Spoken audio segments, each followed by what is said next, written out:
Hello guys, ഇന്ന് ഞാനൊരു healthy recipe ആയിട്ടാണ് വന്നിരിക്കുന്നത്. ഒരു നാടൻ കൂട്ടാൻ, പടുകൂട്ടാൻ എന്നും പറയും. വീട്ടിലുള്ള ഐറ്റംസ് വെച്ച് തന്നെ നമുക്ക് ഹെൽത്തി ആയിട്ടുള്ളൊരു നാടൻ വിഭവം തയ്യാറാക്കാം.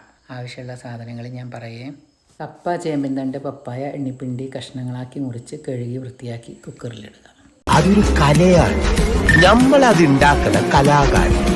പണ്ട് ഏതോ ഒരു സിനിമയിൽ മോഹൻലാൽ പറഞ്ഞ പോലെ ഇതൊരു കോമ്പറ്റീഷൻ ആയിട്ടല്ലാത്തോണ്ട് ഞമ്മക്ക് ഗപ്പൊന്നും കിട്ടിയില്ല എന്ന് മാത്രം.